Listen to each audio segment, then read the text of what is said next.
O quadro Unify Entrevista dessa semana conversa com o coordenador de Ciências Contábeis, professor mestre Luiz Carlos Evaristo. Ele fala sobre economia familiar e dá dicas para um bom uso do cartão de crédito. Olá, estamos começando mais uma edição do Unify Entrevista e a gente sempre procura trazer um tema aqui que faça parte da sua realidade e que seja explicado aí por especialistas, por acadêmicos, né, de uma linguagem bastante simples para que você possa às vezes compreender. E hoje a gente está atravessando, todo o Brasil atravessa, acredito que todos nós atravessamos um momento de grave crise econômica. E para isso a gente tem que fazer muita conta. E hoje o nosso tema é exatamente isso. Como cuidar das nossas contas pessoais, a economia doméstica. Para falar sobre esse tema, nós recebemos aqui com muito prazer no Unify Entrevista, ele que é coordenador do curso de Ciências Contábeis da Unify, Luiz Carlos Evaristo, professor Luiz Carlos Evaristo. A gente não combinou, mas nós estamos quase com a camisa igual, não é isso? É verdade. Fazemos parte do mesmo time. Evaristo, que a gente chama muito o Luiz Carlos Evaristo de Evaristo, né? Então, Evaristo, vamos falar um pouquinho dessa questão de economia doméstica, mas eu gostaria de dividir, talvez, em dois temas. Primeiro, o que nós podemos fazer para não nos endividarmos? Para o sujeito que está assistindo esse programa agora, né, com a dona de casa, o que ele faz para não se endividar? Boa noite não, né, não sei o horário que está passando, mas obrigado pela presença. Obrigado, professor. Não endividar, né, uma situação difícil que a gente enfrenta num momento de crise, né? No momento de crise econômica, o endividamento, a tentativa ou o que se deve fazer para não endividar, primeiro é um planejamento familiar, né? Eu sempre digo que o que se procura dentro desse planejamento é, de fato, fazer uma relação entre aquilo que se tem de receita e os gastos. E mesmo que a pessoa não tenha hábito de fazer isso, é importante que ela anote e também se livre de algumas armadilhas, né? Porque o gasto, quando ele supera aí a receita possível, você entra numa situação de endividamento e esse endividamento leva a juros, multas e às vezes acaba levando, com certeza, a pessoa a não conseguir quitar essas dívidas no futuro. E também existem algumas armadilhas, como eu disse, que é o crédito muito fácil, né? Aquele que está à mão, que você às vezes não conta com ele, que tem que pagar lá na frente, que é o cartão de crédito, né? Então, depois eu te falar um pouquinho mais dele, mas cartão de crédito é uma das grandes armadilhas. Mas a dica que fica é um planejamento, é saber quanto todos os membros da família recebem, quais são as prioridades dos gastos que devem fazer e, principalmente, na hora de gastar, procurar não fazê-lo por impulso, né? Um dos maiores problemas que a gente tem em relação ao endividamento é o gasto por impulso, né?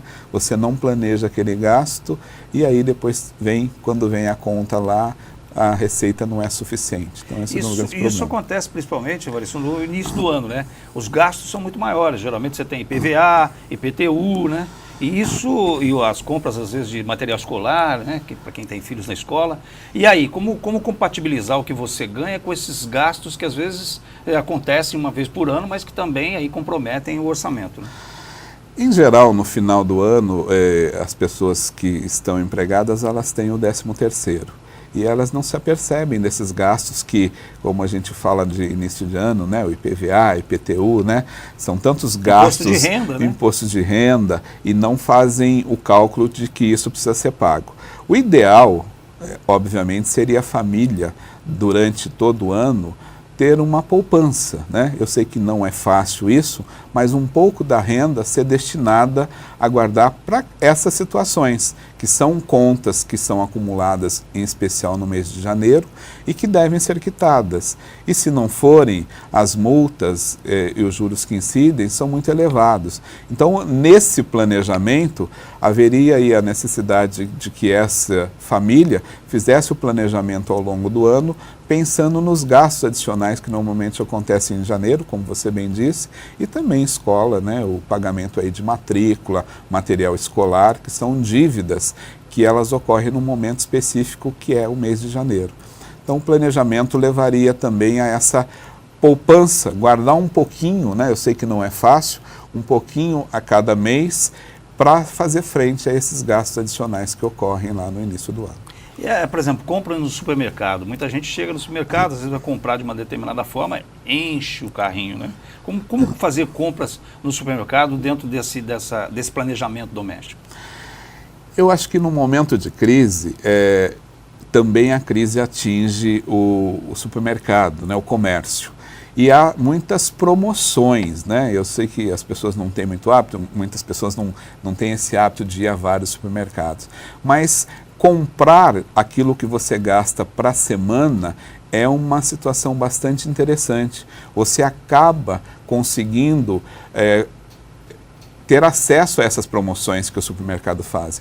Quando você compra de uma vez só mensal, isso já é histórico, né, explicado pelas pesquisas que o seu gasto ele aumenta, porque você não tem acesso. Então o ideal é que você divida essas suas compras ao longo, né, do mês, faça pequenas compras e, se possível, né, fazer uma pesquisa de preços. Eu acho que isso é fundamental.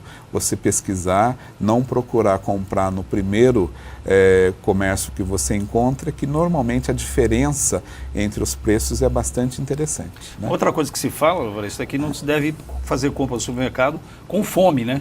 Porque você pode comprar mais do que deveria, né? Então, não fazer compra com fome de fato é uma realidade, não levar criança, né, no supermercado, porque você gasta. O ideal é que a pessoa, quando vai para o supermercado fazer compra, ela já vá com uma lista pré-determinada daquilo que ela vai gastar, né? Aqueles produtos que ela quer adquirir. Porque, normalmente, o que foge do orçamento são essas que a gente chama a compra por impulso. Aquilo que você passa, se você vê a estratégia do supermercado, é colocar produtos atrativos e geralmente ali no início, porque você tem que se dirigir até o fundo para buscar aquele gênero de primeira necessidade e você acaba passando por diversos produtos e acaba levando, né, sem a necessidade. Eu acho que esse planejamento que a gente está falando levaria que você, se possível, já faça uma relação daquilo que vai gastar e, dentro daquele seu orçamento, isso já evita bastante a compra por impulso. Vamos falar do cartão de crédito. O cartão de crédito é o maior vilão que eu sempre digo para as pessoas, porque é um crédito fácil, está à mão e parece que as pessoas, elas, diante de uma oportunidade de compra, elas usam esse cartão, né? Como eu falei, é um crédito muito fácil, mas é um crédito que é muito danoso para a pessoa. Os juros é elevadíssimo, né? Um dos maiores juros que a gente tem aí no mundo, o cartão de crédito no Brasil. Então isso é um grande problema. Então o cartão de crédito ele deve ser evitado a todo custo. E se for utilizado, que ele entre dentro do seu orçamento familiar, que você saiba que no dia determinado você terá aquela fatura para pagar. O que as pessoas fazem muitas vezes é não se aperceberem, compram e quando a fatura vem não estavam programados para isso, né? Então eu sempre digo, se você não tem hábito de usar o cartão de forma necessária, melhor que você o inutilize, né? Coloque ele do lado, não use porque realmente é um problema sério. Mas e se você já está endividado com o cartão? Essa é a segunda pergunta que eu ia fazer, então, né? De linha geral, se você está endividado. Então, o que fazer, né? Se você já tem essa dívida com o cartão, precisa sanar. Aí você tem as opções que você precisa ter é trocar isso por um crédito mais barato. Por exemplo, se possível, crédito consignado. É um juro mais barato, que não também deve ser lançado mão para o consumo. Eu sempre indico que não é ideal que você vá buscar um crédito consignado ou qualquer financiamento para o consumo, sempre para você saldar uma dívida. Então, se você estiver nessa situação, procure trocar essa dívida do cartão por um crédito mais barato para que você consiga quitar, ou se não conseguir, que essa parcela se adeque ao seu orçamento. E aí você, no futuro muito próximo, a gente espera, volte a consumir de uma forma racional, né? Bom, para a gente encerrar o programa, é um programa curto, né? A gente tenta passar o maior número de informações para você, mas vamos falar do curso, rapidamente, do curso de Ciências Contábeis. Aliás, parabenizando, né, você como coordenador do curso aqui no Unify, com a nota 4 no ENAD, né, que todos nós ficamos muito felizes com isso. E como é que é o profissional de Ciências Contábeis? A gente falava aqui antigamente, profissional, contador. Hoje, qual que é a função do profissional na área de Ciências Contábeis, essas 4 do ENAD?